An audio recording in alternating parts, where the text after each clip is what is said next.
allons voir la suite de notre série de messages de ce matin. Le tabernacle et le message prophétique du Père. Amen.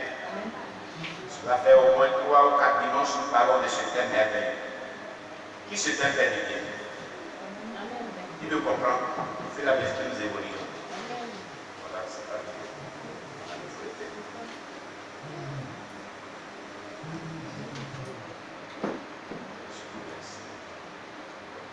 Amen.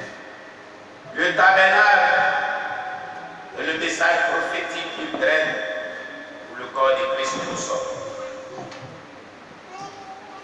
Le dimanche passé, nous avons vu certains aspects, certains éléments de ce thème merveilleux du tabernacle et qui nous avait vraiment ouvert les yeux sur son message prophétique nous concernant. Amen.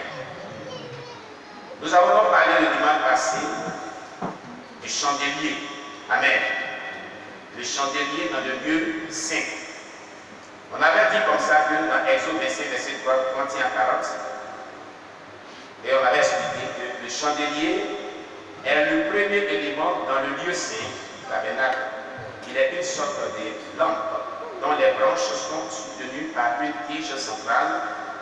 Il est d'or pur. Et la signification prophétique du chandelier, c'est que les branches représentent chaque chrétien et la tige centrale est Jésus-Christ. Selon l'une des Jean, chapitre 15, verset 1 à 5, car Jésus dit dans ce passage de 7, et nous sommes vraiment les branches. Alléluia. Et sans lui, nous ne pouvons rien faire. Amen. L'ensemble représente l'image du Saint-Esprit qui est la présence de Jésus dans l'Église. Le chandelier éclairait. Quand on l'allumait, il éclairait dans le lieu saint. De même que le Saint-Esprit nous éclaire sur toutes choses. Alléluia.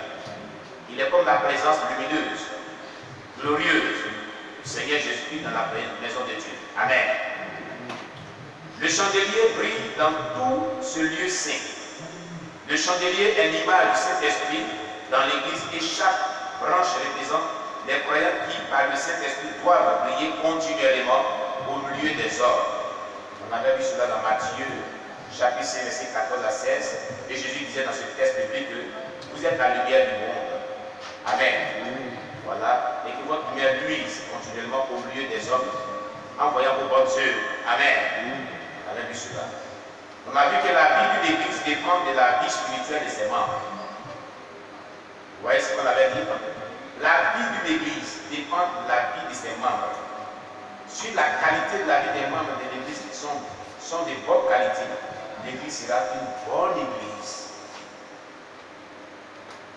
Qu'est-ce qu'on appelle une bonne église? Qu'est-ce qu'on appelle une église approuvée de Dieu? Qu'est-ce qu'on appelle une église qui est vraiment l'église que Dieu veut? C'est une église dont la qualité de la relation que les membres développent avec Dieu elle est très bonne. Mais quand la relation avec Dieu est mauvaise, quand les membres d'une église, la relation avec Dieu est mauvaise, l'église n'est pas une bonne église. Amen. Alléluia.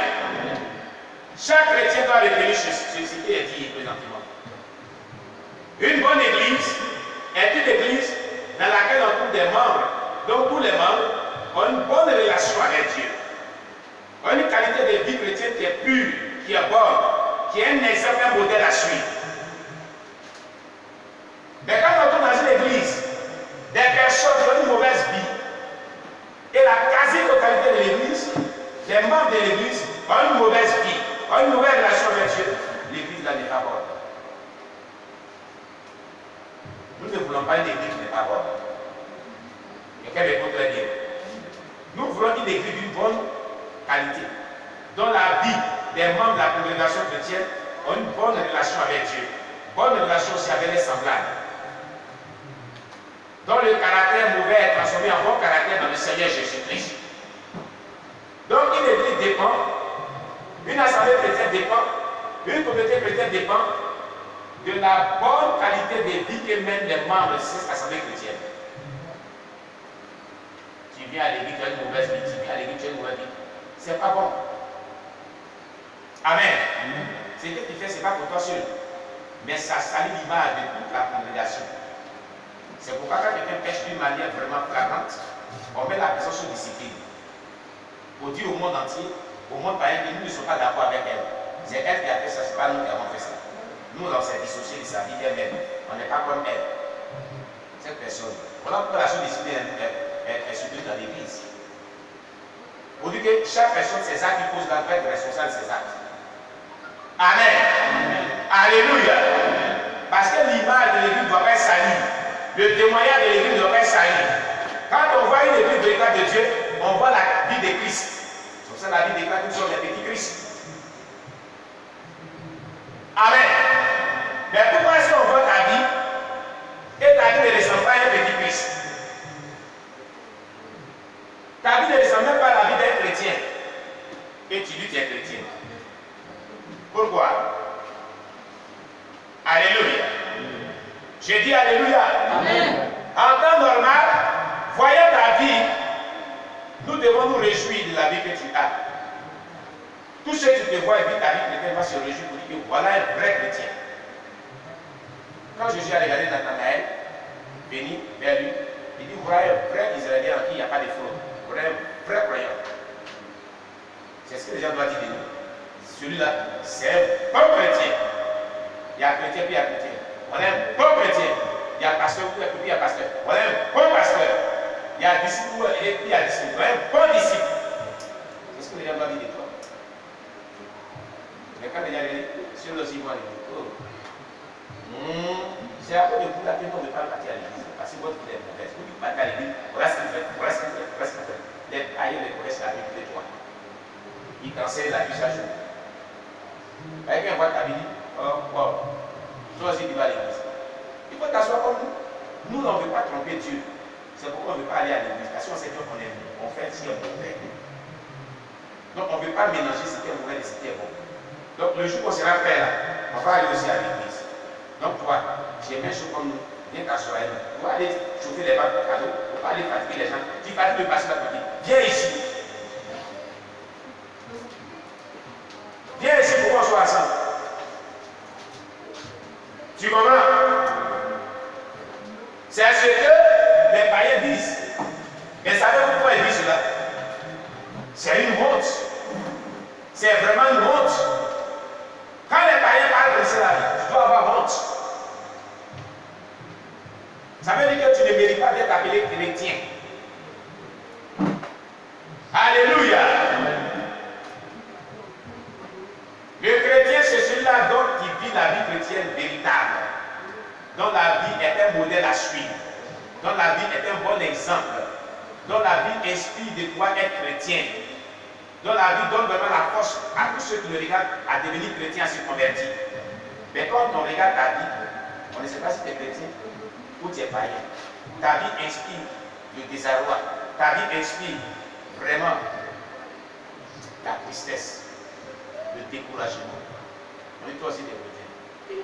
Si c'est ça vraiment, chrétien, non, mais ce n'est plus ça. Hein? Parce que nous, on croyait que les chrétiens étaient bons, mais toi aussi des chrétiens. Est-ce que tu dis? Le chrétien, c'est sa bonne conduite, sa vie de moralité. Le chrétien, c'est son engagement dans la vie chrétienne, c'est-à-dire dans l'œuvre de Dieu. Le chrétien, ce sont des actions qu'il pose, qui témoignent de sa chrétienté. Les propos qu'il tient, qui témoignent de sa chrétienté. La pensée qu'il a là, qui témoigne de sa chrétienté.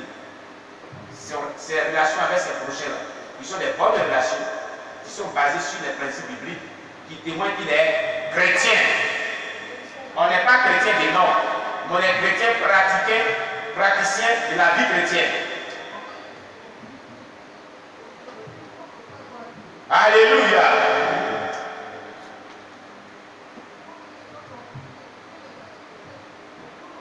Donc, on avait mis la table des pains des propositions dans Exode 25, verset 23, après le verset 23.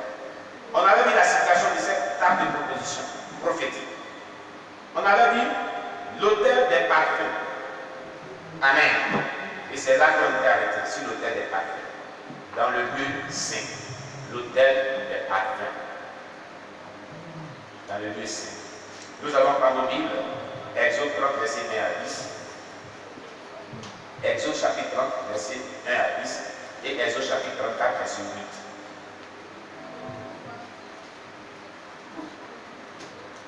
Alléluia. Exode chapitre 30, verset 1 à 10. Exode chapitre 30, verset 1 à 10. Tu feras un autel pour brûler des parfums. Tu le feras de bois d'acacia. Sa longueur sera d'une coudée et sa largeur d'une coudée. Il sera carré et sa hauteur sera de 2 coudées. Tu feras des cordes qui sortiront de l'autel. Tu le couvriras d'or pur, le dessus des côtés tout autour et les cordes. Et tu y feras une bordure d'or tout autour. Tu feras au-dessous de la bordure 2 anneaux d'or aux 2 côtés. Tu en mettras aux 2 côtés pour recevoir les barres qui serviront à le porter. Tu feras les barres de bois d'acacia et tu les couvriras d'or. Tu placeras l'autel en face du voile qui est devant l'arche du témoignage, en face du propitiatoire qui est sur le témoignage, et où je me rencontrerai avec toi. Aaron y fera brûler du parfum odoriférant. Il en fera brûler chaque matin lorsqu'il préparera les lampes. Il en fera brûler aussi entre les 2 soirs lorsqu'il arrangera les lampes. C'est ainsi que l'on brûlera à perpétuité du parfum devant l'Éternel parmi vos descendants. Vous ne frierez sur l'autel ni parfum étranger, ni holocauste, ni offrande, et vous n'y répandrez aucune libation. Une fois chaque année, Aaron fera des expiations sur les corps de l'autel avec le sang de la victime expiatoire. Il en sera fait des expiations une fois chaque année parmi vos descendants. Ce sera une chose très sainte devant l'Éternel. Amen. Dans le lieu saint, il y avait l'autel des parfums.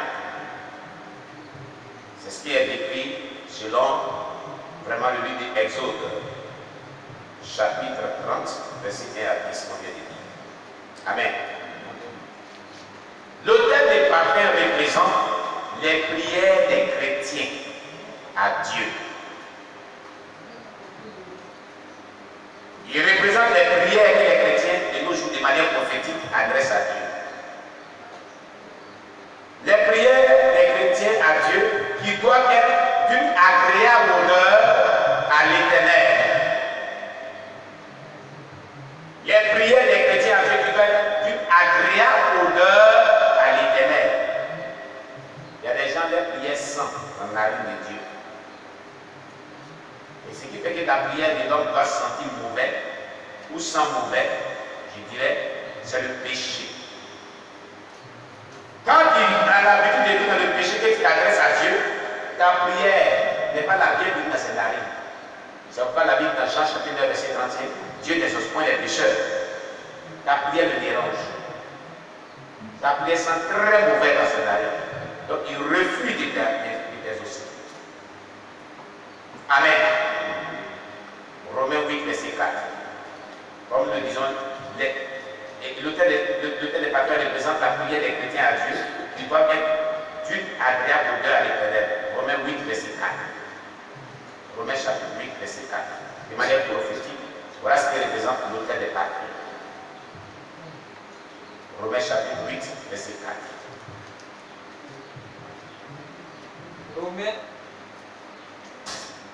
Romains chapitre 8, le verset 4.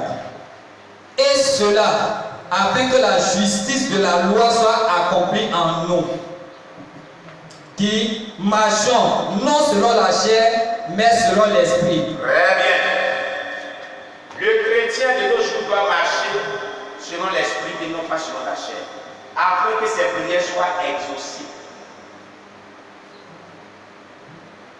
Quand tu es un chrétien charnel, regardez ce qui me fait mal.